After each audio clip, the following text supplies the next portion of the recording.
Hello students. हम आए दिन पॉल्यूशन के बारे में बात करते हैं, डिफरेंट टाइप के पॉल्यूशन के बारे में बात करते हैं, उनके रीजंस के बारे में बात करते हैं।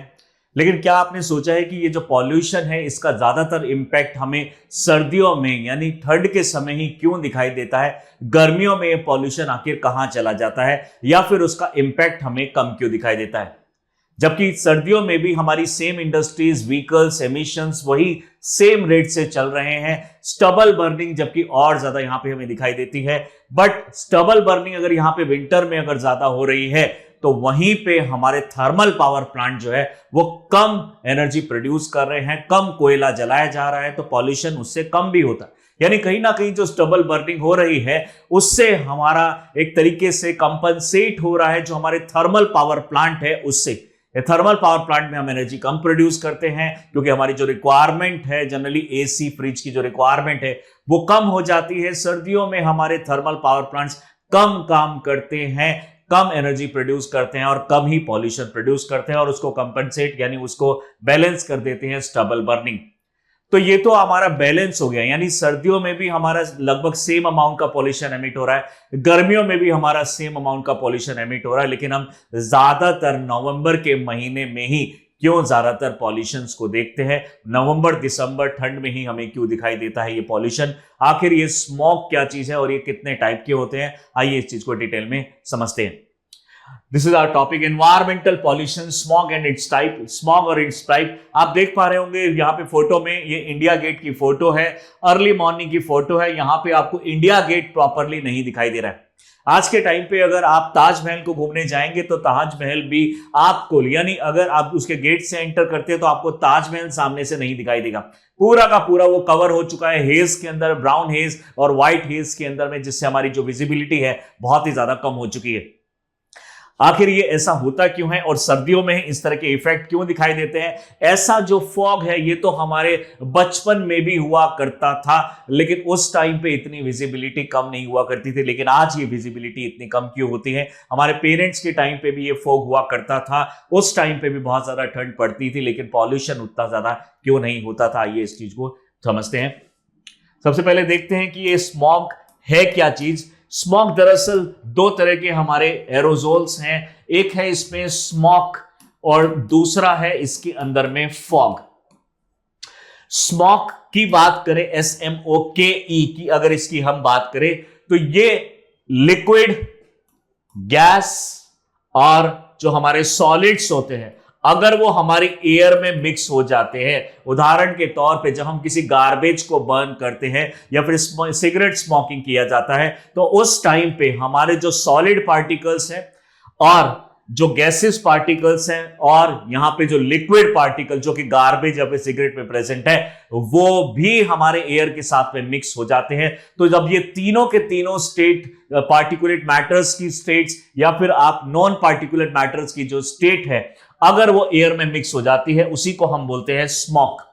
वहीं पे फॉग एक ऐसी कंडीशन है जिसके अंदर में जो वाटर है वो हमारे एयर के अंदर में प्रेजेंट है, यानी अगर ये दोनों मिक्स हो जाएंगे तो इसी को हम बोलते हैं स्मॉग। यानी एक स्मॉग प्लस फॉग, यानी एक ऐसी कंडीशन जिसमें लगभग हर तरह के कंटेमिनेंट्स इसके अंदर में, पॉल्यूटेंट्स इसके अंदर में प्रेजेंट है और एयर के अंदर में पूरी तरीके से एरोजोल बना चुके हैं, कंप्लीटली मिक्स हो चुके हैं। और ये कहीं ना कहीं हमारे पार्टिकुलेट मैटर 2.5 और 10 की कैटेगरी में भी आते हैं।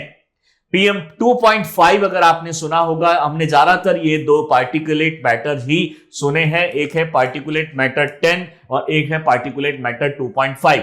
पार्टिकुलेट मैटर 2.5 का मतलब है कोई भी ऑर्गेनिक, इनऑर्गेनिक यानी anything that is actually suspended in the air which is present in the air is known as particulate matter. But एक और चीज है इसमें, साइज। यहां पे साइज मैटर करता है। अगर किसी भी ऑब्जेक्ट का साइज 0.001 माइक्रोन से लेकर 500 माइक्रोन के बीच में अगर एग्जिस्ट करता है और वो एयर में प्रेजेंट है तो उसको हम बोलते हैं पार्टिकुलेट मैटर। यहीं पे अगर हम इसको देखते हैं तो हमारा जो पार्टिकुलेट मैटर है, पार्टिकुलेट मैटर 2.5 का मतलब है कोई भी पार्टिकल जिसका साइज 0.001 से लेकर 2.5 माइक्रोन के बीच में अगर होगा तो उसको हम बोलेंगे यहाँ पे पार्टिकुलेट मैटर 2.5। वहीं पे यानी अगर हम पार्टिकुलेट मैटर 2.5 की अगर हम बात करते हैं तो यहाँ पे इस साइज में मैटर करेगा। और यहाँ पे PM10 की अगर हम बात करते हैं तो 2.5 माइक्रोन से लेकर 10 माइक्रोन के बीच में अगर कोई साइज है जो भी ऑर्गेनिक या फिर इनऑर्गेनिक कंटामिनेंट्स या पॉल्यूटेंट का, तो उसको हम बोलेंगे PM10। और यही जो है इसी साइज के अंदर में स्मॉग भी एग्जिस्ट करता है, यानी स्मॉग एक तरह का पार्टिकुलेट मैटर का ही एक टाइप है। ये एक एरोजोल है जो कि हमारे एयर के अंदर में बहुत ही अच्छी तरीके से मिक्स हो गया है, और अच्छी तरीके से मिक्स होने की वजह से ही प्रॉब्लम क्रिएट होती है, क्योंकि हम इसको रेस्पायर भी कर जाते हैं।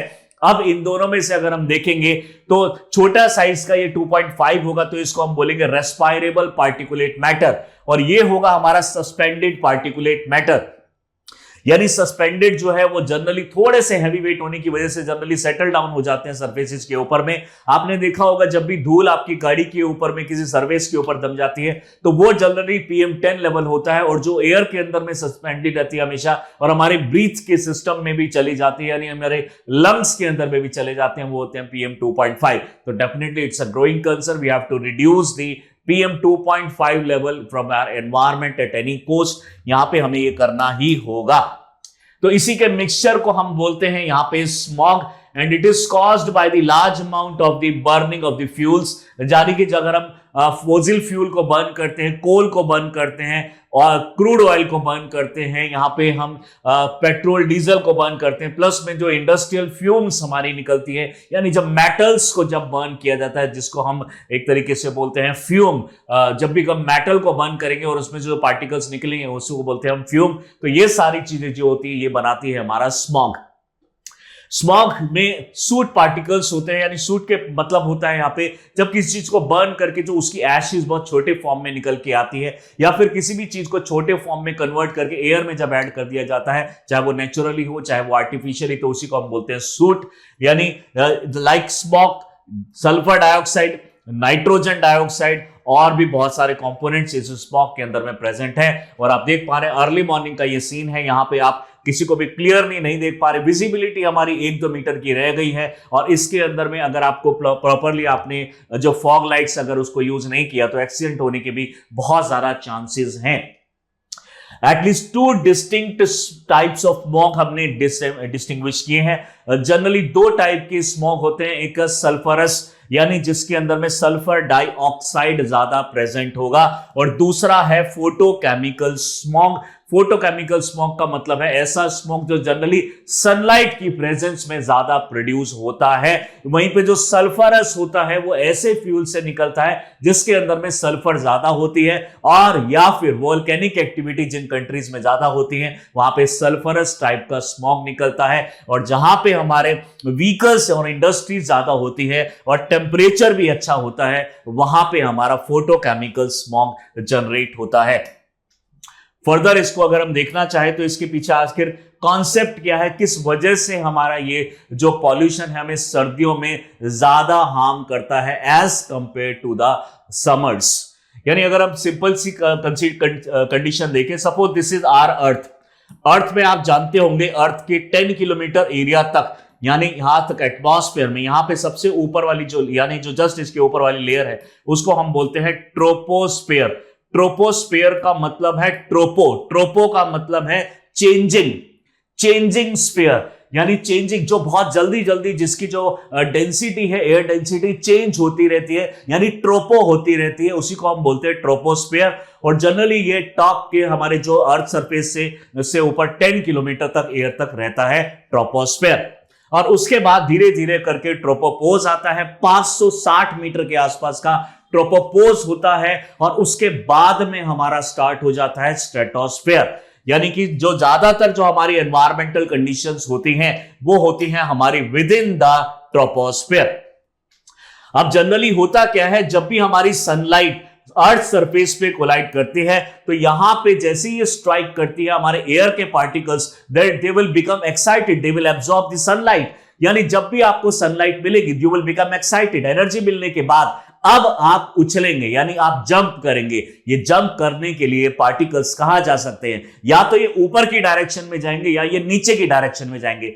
नीचे की डायरेक्शन में ये पार्टिकल एक्साइटमेंट होने के बाद नहीं जा सकते क्योंकि ऑलरेडी अर्थ की डेंसिटी, सरफेस की डेंसिटी ज्यादा है, इसलिए ये पार्टिकल्स को मजबूरन ऊपर की तरफ जाना पड़ता है। जब ये पार्टिकल्स ऊपर की तरफ जाते हैं तो ऊपर जाते जाते जो इनका वॉल्यूम है, इन दोनों दो मॉलिक्यूल्स के बीच में, दो पार्टिकल्स के बीच में जो डिस्टेंस था वो बढ़ता चला जाता है, फ्रिक्शन जिससे कम होती है और धीरे धीरे हम ऊपर की तरफ जाते हैं तो हमारा टेम्परेचर ये एक तरीके से कम होता चला जाता है। यानी कि जब भी सनलाइट हमारे सरफेस पे फॉल करेगी तो यहां के एयर पार्टिकल एक्साइटेड हो जाएंगे, ज्यादा यानी एयर है और डेंसिटी यहां पे ज्यादा है और वॉल्यूम यहां पे कम है, तो वॉल्यूम कम होने की वजह से यहां पे पार्टिकल बहुत ज्यादा पास पास हैं।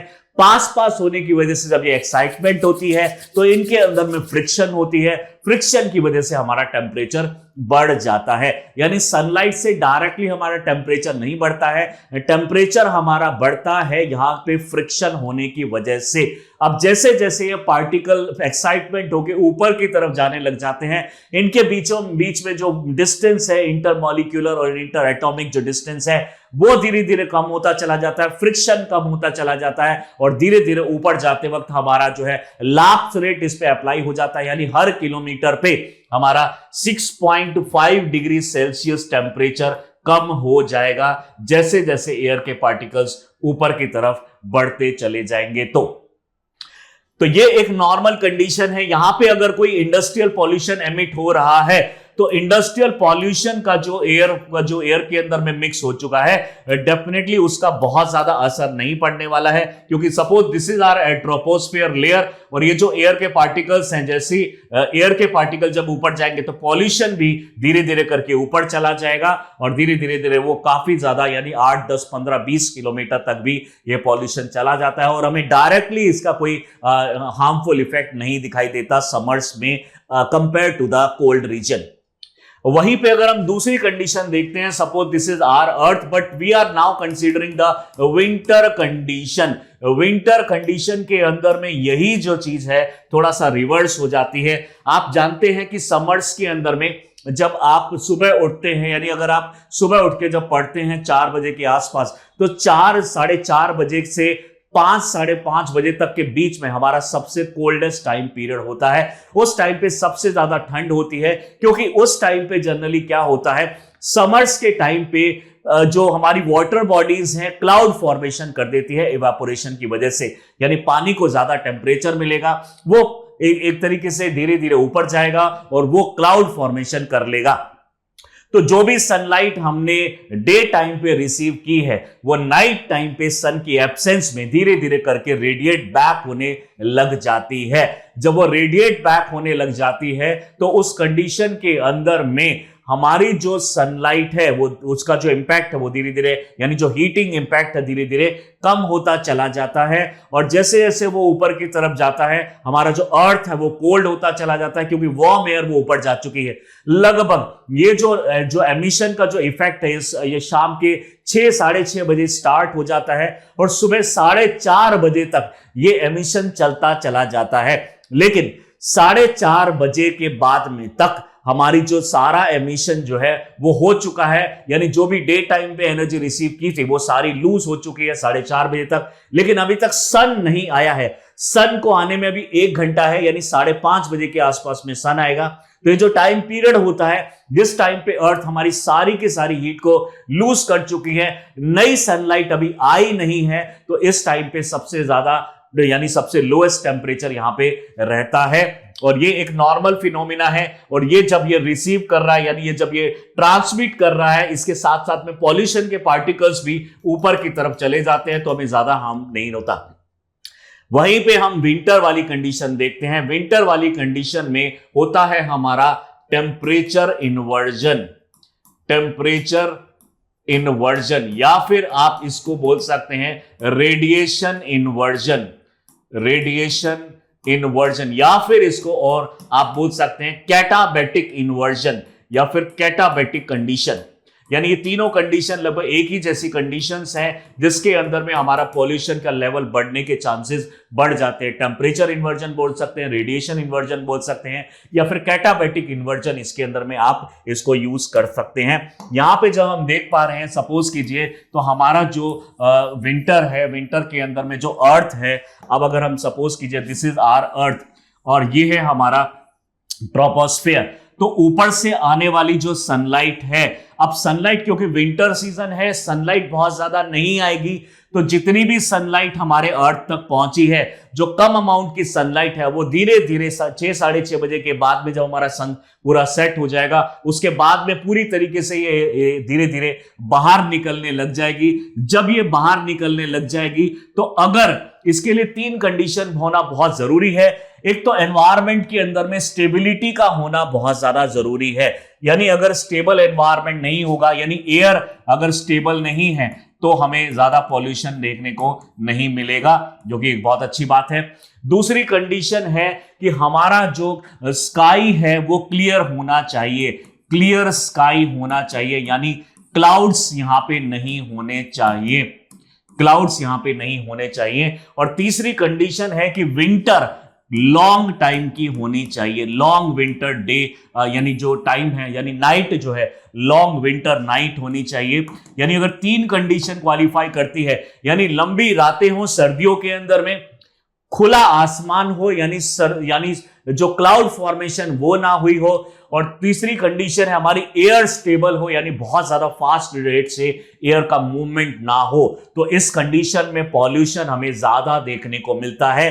अब इसको इमेजिन कीजिए कि जो सनलाइट है वो आई है डे टाइम में, कम लाइट आई है समर के कंपैरेटिवली, धीरे धीरे करके ये ऊपर की तरफ में जा रही है, और ये लॉन्ग विंटर होने की वजह से सुबह के टाइम यानी 3 साढ़े 3 बजे तक, क्योंकि सनलाइट कम रिसीव हुई थी, तो ये जो सारी रेडिएट कर देगा लगभग 2:30 से 3 बजे के आसपास। तो रात के 2:30 से 3 बजे के आसपास सारी सनलाइट को हमने जो रेडिएशन है उसको वापस से एटमॉस्फेयर में डाल दिया है। लेकिन अब इमेजिन कीजिए सन को आने में अभी बहुत देरी है, यानी आप देखा होगा कि सन जनरली सर्दियों के अंदर में 8, 9, 10 बजे के आसपास में हमें दिखाई देता है, यानी उसके इंपैक्ट हमें दिखाई देता है। तो यहां पे 3 बजे के आसपास, रात के 3 बजे के आसपास हमारी सारी की सारी जो वार्म एयर थी वो ऊपर जा चुकी है। इससे और ऊपर अगर हम देख रहे हैं ऑलरेडी कोल्ड एयर प्रेजेंट है, और ये जो वार्म एयर है वो यहां पे आ चुकी है, और यहां जो नीचे वाला एरिया है, इस नीचे वाले एरिया के अंदर में सारी हीट लूज होने की वजह से अब यहां पे प्रेजेंट है cold air. So here we have cold air. तो यहां पे 3 चीजें हमारी देखने को मिल रही है। पहले हमारे पास कोल्ड एयर के ऊपर आ चुकी है वार्म एयर, और वार्म एयर के ऊपर भी है हमारी वेरी कोल्ड एयर, यानी ये जो वार्म एयर है इसके अंदर में ट्रैप हो गई है। अब आप जानते हैं कि कोल्ड एयर जो है वो ठंडी है, ठंडी होने की वजह से डेंस है, डेंस होने की वजह से वो जो एयर है वो ऊपर जाने को नहीं सोचेगी, और सनलाइट अभी तक आई नहीं है, तो जो भी इंडस्ट्रियल पॉल्यूशन होगा वो इसी के अंदर में सर्कुलेट करता रह जाएगा। जबकि समर्स में ऐसा नहीं होता था, जैसे ही एक्साइटेड होता था, बहुत कम टाइम के लिए ऐसा होता था कि जो सनलाइट आई नहीं है और हमारी जो सारी रेडिएशन हो चुकी है वो सिर्फ आधे पौने घंटे के लिए होता था, और जैसे ही सनलाइट आएगी हमारे 5:30 6 बजे, तब ये सारे एक्साइटेड हो जाएंगे, ऊपर की तरफ हो जाएंगे। लेकिन यहां पे लंबी विंटर की रातें हैं, तो उस कंडीशन में ज्यादा प्रॉब्लम होती है। यहां पे सन जो भी एनर्जी डे टाइम पे हमने रिसीव की थी वो 2:30-3 बजे तक लूज कर दी।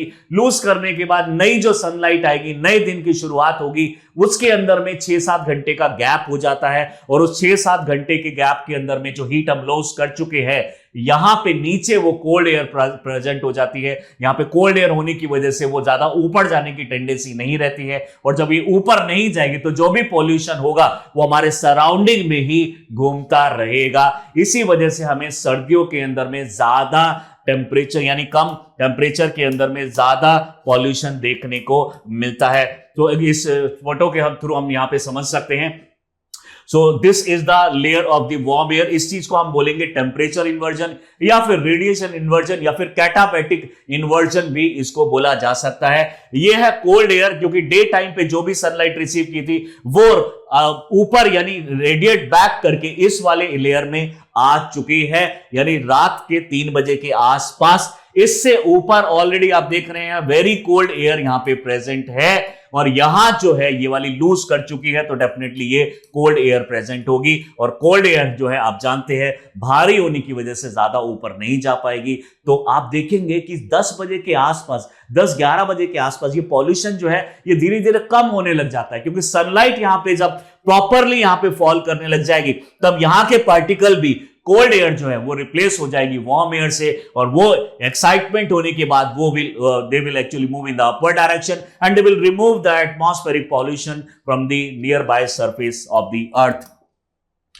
फर्दर अगर हम बात करें सल्फरस, जो हमने दो टाइप आपको बताया, 2 टाइप के हमारे ये हो सकते हैं जो स्मॉग है, सल्फरस हो सकता है या फिर फोटोकेमिकल स्मॉग हो सकता है। सल्फरस की अगर हम यहां पे बात कर रहे हैं तो इसको लंदन स्मॉग भी बोला जाता है, क्योंकि सबसे पहले इसको ऑब्जर्व किया गया था लंदन के अंदर। ऐसा क्या खास है लंदन के अंदर में? लंदन के अंदर में सल्फर बहुत ज्यादा एमिशन होता था फोसिल फ्यूल से, इस वजह से इसको सबसे पहले 19वीं सेंचुरी के अंदर में यहां पे देखा गया, तब से इसका नाम लंदन स्मॉग भी पड़ गया है। यानी ऐसा क्वेश्चन आपका डायरेक्टली पूछा जा सकता है प्री के अंदर में कि लंदन स्मॉग यानी सल्फरस को और हम क्या बोल सकते हैं।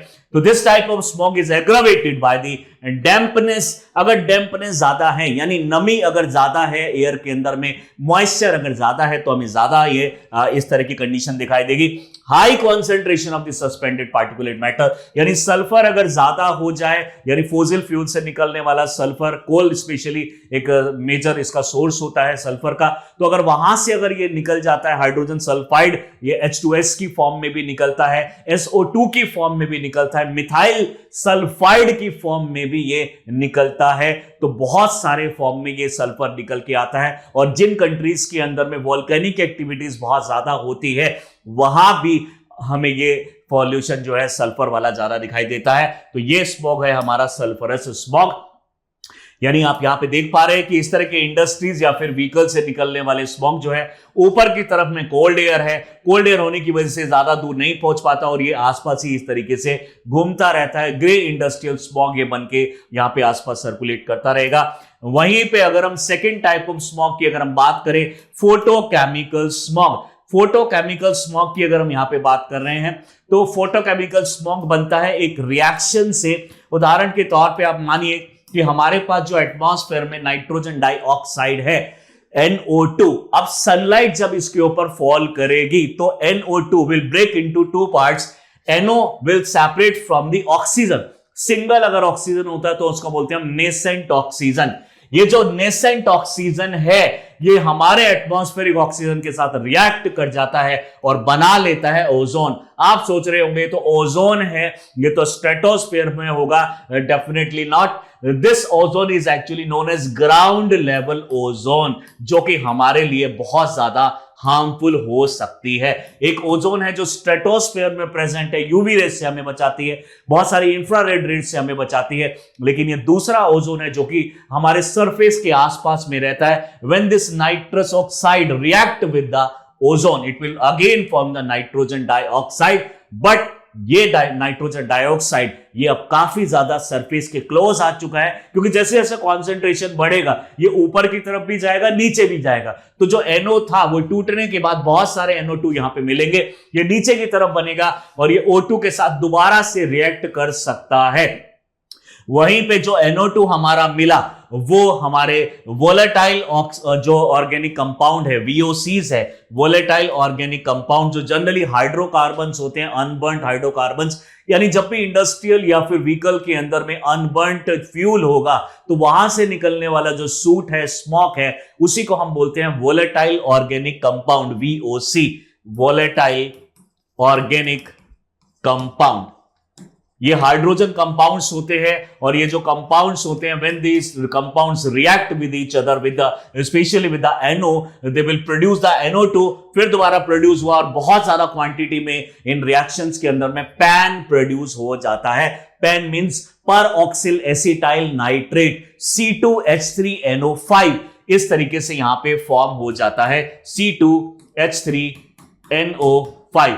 ये जो है प्लस में NO प्लस में ओजोन, इन सभी के मिक्सचर को हम बोलते हैं फोटोकेमिकल स्मॉग। यूपीएससी ने 3 या 4 बार इस क्वेश्चन को यूपीएससी ने प्री में पूछा हुआ है, एक बार मेंस में भी इससे रिलेटेड क्वेश्चन आ चुका है कि photochemical smog is a mixture of, फिर आपको 4 ऑप्शन गिवन थे तो आप अब मिक्सचर ध्यान से देख सकते हैं। NO2 है इसके अंदर में, VOC इसके अंदर में है, पैन इसके अंदर में है, ओजोन ग्राउंड लेवल ओजोन इसके अंदर में है, and this complete mixture is known as photochemical smog. यहां पे केमिकल रिएक्शन हुई है, स्मॉग बना है और फोटोन की प्रेजेंस में हुआ, यानी सनलाइट की प्रेजेंस में हुआ है, इसलिए इसको बोला जाता है फोटोकेमिकल स्मॉग। एक बार और क्वेश्चन पूछा गया कि फोटोकेमिकल स्मॉग हमें किस टाइम ज्यादा देखने को मिलेगा, तो याद रखिएगा नाइट में ये हमें नहीं दिखाई देगा, जब भी सनलाइट होगी तभी ये ब्रेक होगा और तभी फोटोकेमिकल स्मॉग भी बनेगा, तो ये आपको याद रखना है।